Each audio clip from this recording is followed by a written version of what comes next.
The romantic imagination and national feeling. अब हम देखेंगे रोमांटिक इमेजिनेशन, जो रोमानी कल्पना है, और फीलिंग है नेशनल की, राष्ट्रीय की जो भावना है। The development of nationalism did not come about only through wars and territorial expansion. जो नेशनलिज्म की जो डेवलपमेंट है, जो विकास है, डिड नॉट कम, वो सिर्फ नहीं आया किससे, ओनली थ्रू वार्स, युद्धों के वॉर्स के द्वारा, और जो टेरिटोरियल और जो क्षेत्र का जो एक्सपेंशन है, विस्तार है। इट मीन जो नेशनल राष्ट्रवाद का जो डेवलपमेंट हुआ वो ओनली युद्ध और क्षेत्रीय विस्तार से नहीं हुआ। कल्चर प्लेड, इसमें कल्चर ने, अपनी संस्कृति ने, played an important role in creating the idea of the nation. जो आइडिया है नेशन का, उसको क्रिएट करने में कल्चर ने एक बहुत इंपॉर्टेंट रोल प्ले किया। आर्ट एंड पोइट्री ने, स्टोरीज ने, and music help express and shape nationally feelings. It means poetry की गई, आर्ट्स बनाई गई, स्टोरीज़ के थ्रू नेशन स्टेट के आइडिया को क्रिएट किया गया, म्यूजिक के थ्रू, इन सब ने हेल्प की एक्सप्रेस करने में अपने व्यूज़ को, और एक नेशनलिज्म की जो फीलिंग है उसको शेप करने में। इट मीन्स जो नेशनलिज्म है उसका डेवलपमेंट सिर्फ युद्ध और टेरिटोरियल एक्सपेंशन से नहीं हुआ, कल्चर ने इंपॉर्टेंट रोल प्ले किया, आर्ट, पोइट्री, म्यूजिक, इन सब ने। Let us look at romanticism. अब हम रोमांटिसिज्म को देखेंगे। अ कल्चरल मूवमेंट, जो कि एक कल्चरल मूवमेंट था, एक संस्कृति वाला मूवमेंट था, which sought to develop a particular form of nationalist sentiment, जिन्होंने एक पार्टिकुलर फॉर्म, जो नेशनलिस्ट सेंटिमेंट है, उसको डेवलप किया। ठीक है, इट मीन्स एक खास तरह की जो राष्ट्रीय भावना है ना, उसका विकास किया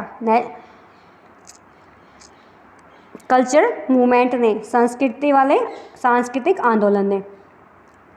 रोमांटिक आर्टिस्ट एंड पोइट्स, जो रोमांटिक कलाकार थे और जो पोइट्स थे, कवि थे, जनरली क्रिटिसाइज दी, ये नॉर्मली क्रिटिसाइज करते थे किसको, the glorification of reason and science. जो तर्क होते हैं ना साइंस के, किसके पीछे ये तर्क है, तो जो तर्क और वितर्क थे, इनको इन्होंने क्रिटिसाइज किया, इसमें इनकी आलोचना की।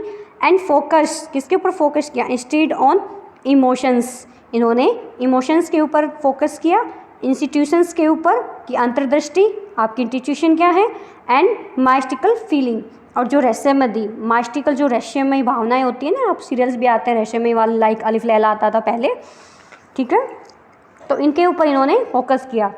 इट मीन्स ये साइंस के तर्क वितर्क की दुनिया को नहीं मानते थे, उनको अपोज करते थे, और इमोशंस, इंस्टीट्यूशन, उन सबको ये मानते थे, इन सबको इन्होंने फोकस किया।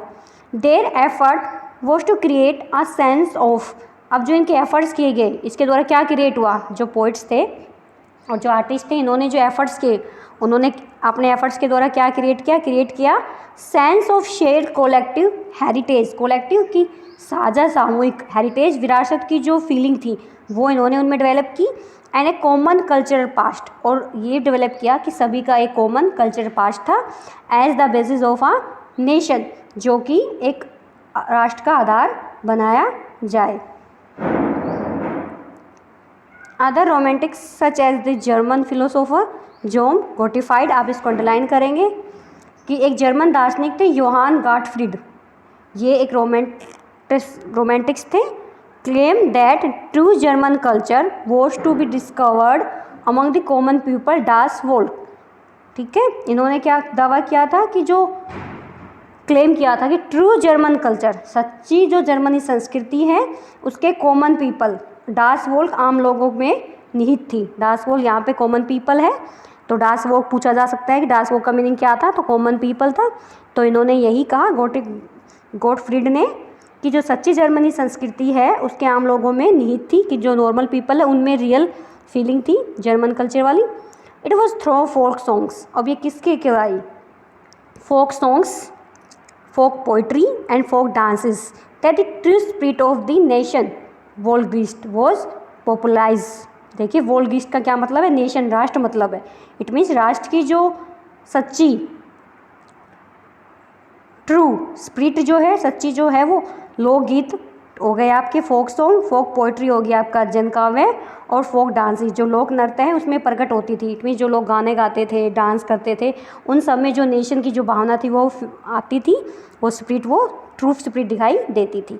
सो collective and recording these forms of folk culture was essential to the project of nation building. इसीलिए अपनी संस्कृति, अपनी लोक संस्कृति के इन टाइप्स को, इन स्वरूपों को एक करने के लिए राष्ट्र के निर्माण की जो प्लान है वो आवश्यक था।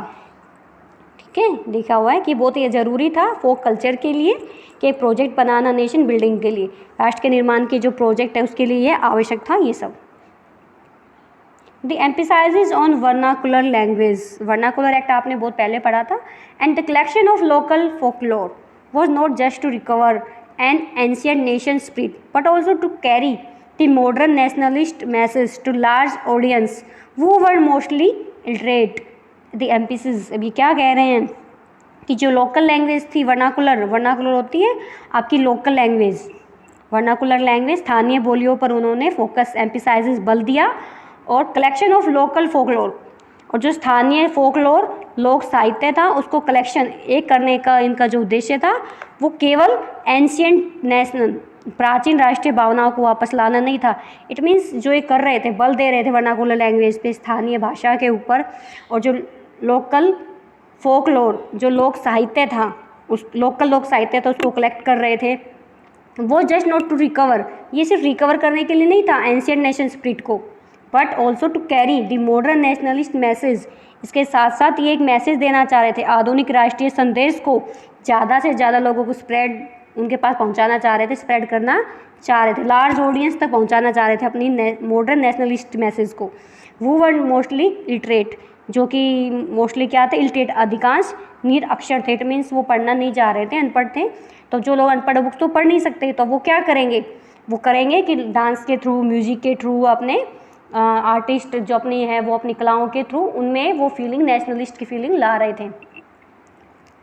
This was specially seen in the case of Poland, specially Poland का यहाँ पे केस दिया है, which has been partitioned at the end of the 18th century by the great powers Russia, Prussia and Austria. यहाँ पर आपको एक Poland पर बताया गया है कि जिसका 18th सेंचुरी की लास्ट में रूस, पर्शिया और ऑस्ट्रिया जैसी बिग पावर्स, ग्रेट पावर्स ने उसका डिवाइडेशन कर दिया था। इट मीन्स उसका विभाजन कर दिया था। ठीक है, पर्शिया, ये पोलैंड का बता रखा है। Even though Poland no longer existed as an independent territory, और जो पोलैंड है वो अब एक इंडिपेंडेंट क्षेत्र नहीं रहा था। ठीक है, एक स्वतंत्र भूक्षेत्र नहीं था, but national feeling were kept alive through music and language. लेकिन पोलैंड के संगीत और जो लैंग्वेज है उसके जरिए जो नेशनल फीलिंग है वो उसके अंदर लाइव जीवित रखी गई, इसके थ्रू, क्योंकि पढ़ तो नहीं पा रहे थे, तो म्यूजिक और लैंग्वेज के थ्रू उनके अंदर जो फीलिंग थी नेशनल वाली वो अलाइव रखी गई, जीवित रखी गई। कारोल, अब ये नाम दिया हुआ है यहाँ पे देखिए, कारोल कुपरस्की फॉर एग्जाम्पल के लिए दिया हुआ है यहाँ पे, celebrated the national struggle through his operas and music. ये जो है कैरोल कुपरस्की, इन्होंने नेशनल स्ट्रगल के अपने ओपेरा और जो यहाँ पे म्यूज़िक, संगीत से उन्होंने क्या किया, उसको अपने स्ट्रगल को सेलिब्रेट किया। इट मीन्स उसको गाया, बताया।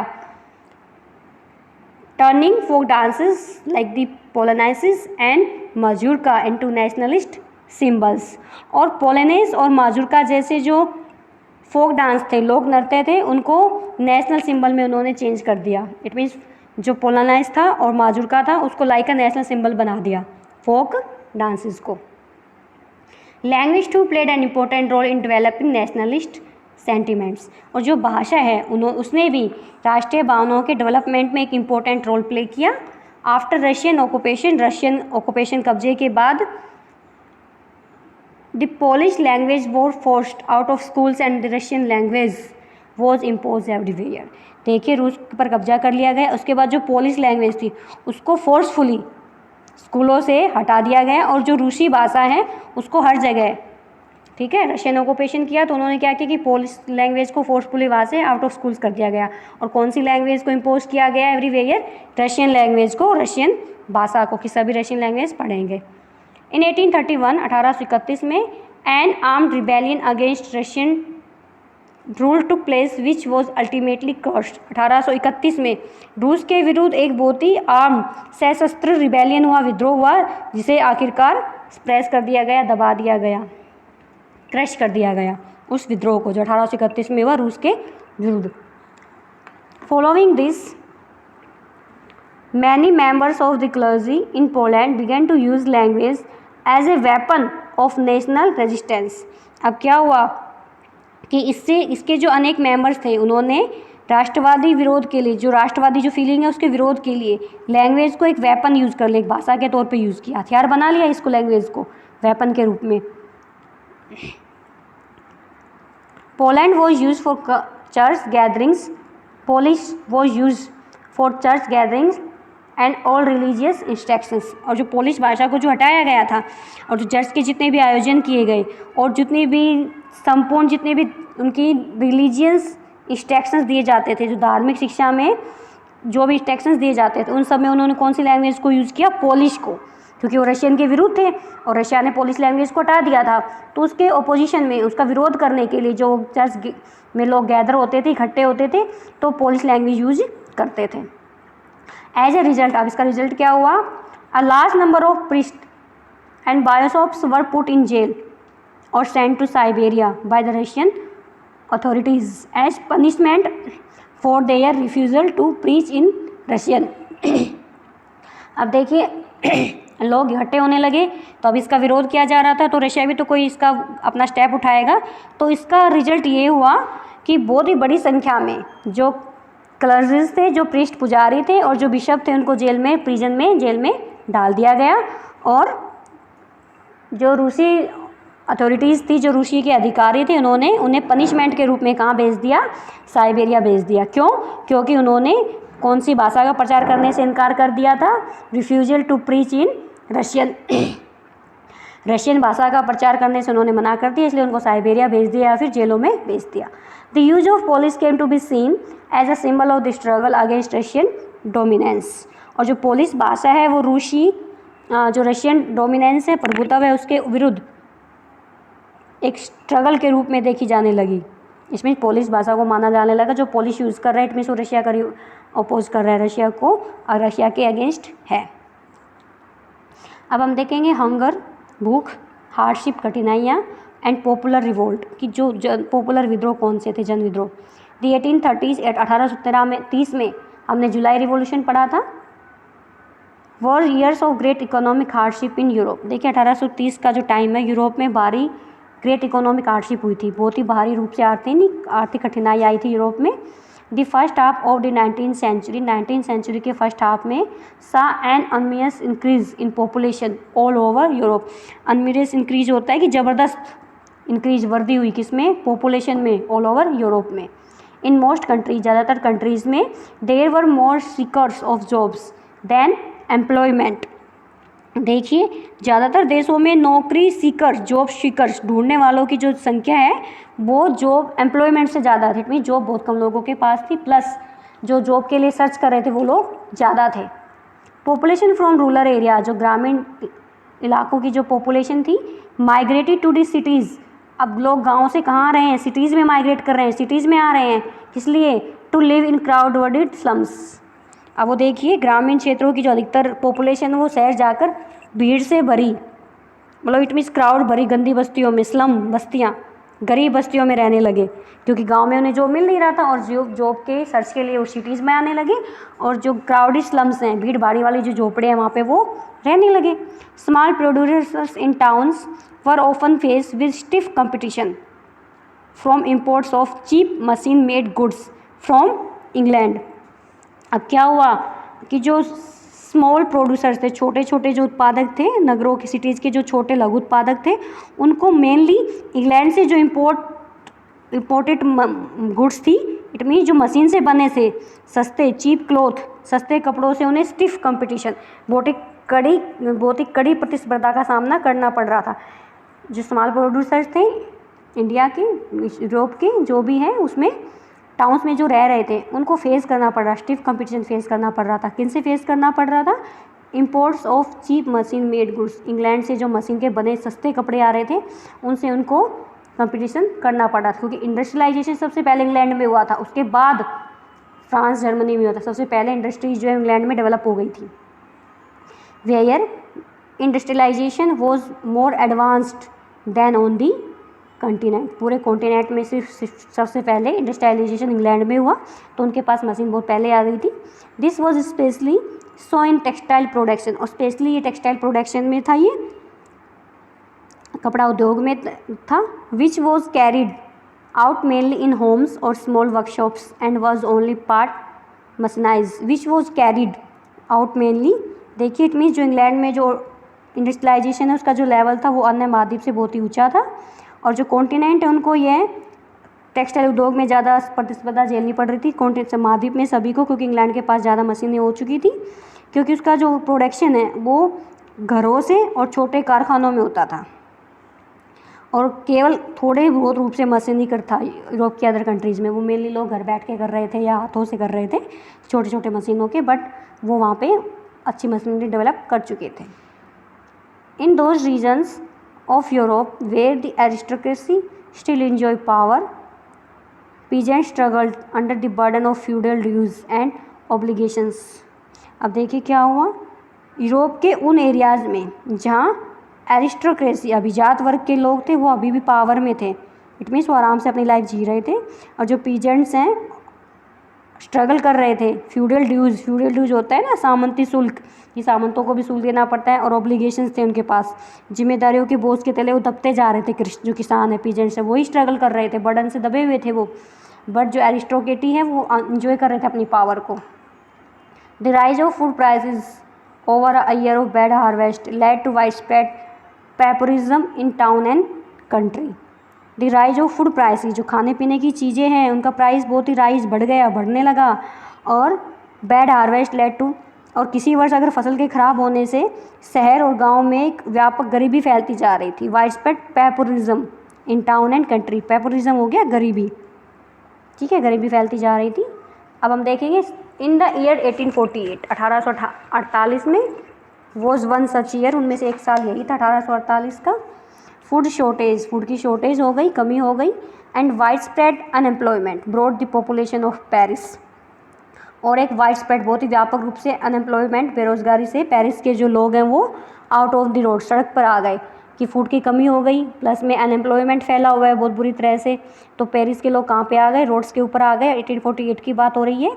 Barricades were erected and Louis Philippe was forced to flee. अब लुइस फिलिप को भागने पर मजबूर कर दिया उन्होंने, जगह जगह बैरिकेड्स जो होते हैं ना, अवरोध होते हैं, वो लगाए गए थे, और लुइस फिलिप को भागने पर उन्होंने मजबूर कर दिया कि भाग, forced to flee.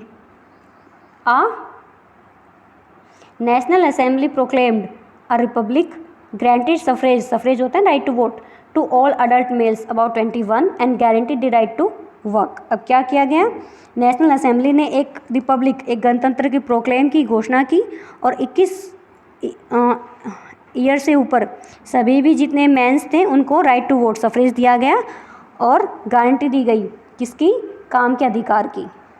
National workshops to provide employment were set up, और एम्प्लॉयमेंट उपलब्ध कराने के लिए नेशनल वर्कशॉप्स, राष्ट्रीय कारखाने इस्टेब्लिश किए गए। अर्लियर इन 1845, ये 1848 से पहले की बात है, 1845 की। वीवर्स इन सिलेशिया, अब इस सिलेशिया के जो वीवर्स थे, जो बुनकर थे, had led a revolution against contractors. अब इन्होंने एक, तो कॉन्ट्रैक्टर्स होते हैं जो ठेके पे लेते हैं, ठेकेदारों के खिलाफ एक रिवॉल्यूशन कर दिया, विद्रोह कर दिया था। वो सप्लाइड देम रॉ मटेरियल, जो उनके कच्चा माल उपलब्ध करवाते थे, and gave them orders for finish textiles, और जो उन्होंने ऑर्डर देते थे टेक्सटाइल्स को फिनिश करने के लिए, कपड़ों को, but drastically reduced their payments. अब इन्होंने विद्रोह क्यों किया सिलेशिया में वीवर्स ने उन कॉन्ट्रैक्टर्स के खिलाफ, क्योंकि वो कच्चा माल देकर निर्मित कपड़ा ले लेते थे, कच्चा माल देते थे बुनकरों को, और जो बुनकर हैं, वीवर्स हैं, वो तैयार माल बना देते थे, परंतु वो क्या करते थे, जो पेमेंट्स है वो बहुत ही कम देते थे। अब इतना कम देंगे तो लोग तो ओपोज करेंगे, विरोध तो करेंगे, स्ट्रगल तो करेंगे। द जर्नलिस्ट, अब इसको अंडरलाइन करें, Wilhelm Wolff describe the events in Silesian village as follows. Wilhelm Wolff ने सिलेशिया के गांव की घटनाएं कुछ बताई हैं, देखिए लाइन से यहाँ पे दी हैं, जो कि विलेम वोल्फ ने कही हैं। In these villages with in 18,000 inhabitants, cotton weaving is the most wide spread occupation. ये कह रहे हैं इन गाँव में 18,000 से आबादी वाले, इस गाँव में इतनी आबादी, इतनी पॉपुलेशन है, वहाँ पे कॉटन वीविंग सूती कपड़ा बुनने का जो ऑक्यूपेशन है वो सबसे ज़्यादा फैला हुआ था, वाइड स्प्रेड ऑक्यूपेशन था। इट मीन्स लोग मोस्टली वहाँ पे कॉटन को वीव करते थे। The misery of the workers is extreme, लेकिन काम करने के जो वर्कर्स थे उनकी जो कंडीशन हो कैसी थी, माइजरी बहुत ही ख़राब हालत थी। The desperate need for jobs has been taken advantage of by the contractors to reduce the prices of the goods they order. और देखिए जॉब के लिए डेस्परेट थे सब लोग, उनको नीड थी जॉब की, तो काम के लिए जो लोग थे वो डेस्परेट थे, तो उनका फ़ायदा उठा के एडवांटेज ले रहे थे। हैज़ बीन टेकन एडवांटेज, किनको काम की ज़रूरत है तो कम पैसे पर भी ये काम करेंगे, तो जो कॉन्ट्रैक्टर्स हैं उनका फ़ायदा ले रहे थे और इसीलिए वो कीमतें गिरा देते थे। ऑन 4 जून एट 2 PM, देखिए 4 जून की 2 बजे की बात है। A large crowd of weavers, एक बहुत ही भारी भीड़ वीवर्स की, emerge from their homes, home से में निकलती है, and march in Paris, Paris में मार्च करते हैं, up to the mansion of their contractors demanding higher wages. 4 June को दोपहर 2 बजे बुनकरों के एक भारी भीड़ अपने घरों से निकलती है और बहुत ही लंबी लंबी कतारों में चलते हुए जो उनके कॉन्ट्रैक्टर्स हैं उनकी जो होम्स हैं उनके बाहर वो पहुंच जाते हैं। क्यों? क्योंकि वे ज़्यादा वेजेस की मांग कर रहे थे इसलिए कि हमें ज़्यादा वेजेस दी जाए, वीवर्स की ये डिमांड थी। They were treated with scorn and threats alternately. अब उनके साथ कैसा व्यवहार हुआ? स्कॉन, उनके साथ बहुत ही स्कॉन होता है ना, घृणा, हेट वाला व्यवहार किया गया और उनको थ्रेट्स, धमकियाँ भी दी गई। Following this a group of them force their way into the house, smashed it's एलिजेंट window panes furniture, proclaim. अब उनमें से जो भीड़ थी उसमें से कुछ लोग घर में घुस गए, कॉन्ट्रैक्टर्स के घर में घुस गए ज़बरदस्ती, और जो उनकी खिड़कियाँ थी, जो उनका फर्नीचर था, और smash it's एलिजेंट window panes furniture, proclaim और जो चीनी मिट्टी के जो नफीस बने हुए थे अनंदर, सब उन्होंने क्या कर दिया, तोड़ दी सारी चीज़ें। और जो दूसरा ग्रुप था broke into the store house में गया and plundered it of supplies of cloth which they tore to shreds. और दूसरे गुट ने क्या किया, वो भंडार गृह में घुस करके जो कपड़ों का पूरा भंडार था उसको लूट लिया और उसे क्या कर दिया, टोर टू श्रेड्स, तार तार कर दिया, बिल्कुल ही ख़त्म कर दिया उनको। The contractor fled with his family to a neighbouring village. अब जो कॉन्ट्रैक्टर्स जो ठेकेदार थे वो फ्लैट भाग गए अपनी फैमिली के साथ नेबरिंग विलेज, पड़ोस के गांव में। Which however refuse to shelter such a person, जिन्होंने ऐसे लोगों को शरण देने से इनकार कर दिया। कॉन्ट्रैक्चुअल वहाँ पे अपनी फैमिली को लेके भागे पास के गाँव में, लेकिन पास के गाँव के लोगों ने उन्हें वहाँ अपने रखने से इनकार कर दिया, रिफ्यूज़ मना कर दिया कि हम नहीं रखेंगे। He return 24 hours later having request the army. 24 घंटों बाद वो सेना को बुलाकर उसकी मदद से वो लौटते हैं सेना की। In the exchange that followed 11 weavers were shoot. इसके बाद जो इनमें आपस में एक्सचेंज जो टकराव हुआ उसमें 11 बुनकर्स को गोली मार दी गई। 1848 the revolution of the liberals. अब हम 1848 की उदारवादियों की क्रांति को देखेंगे। Parallel to the revolts of the poor. अब आगे देखेंगे नेक्स्ट वीडियो में। Thank you.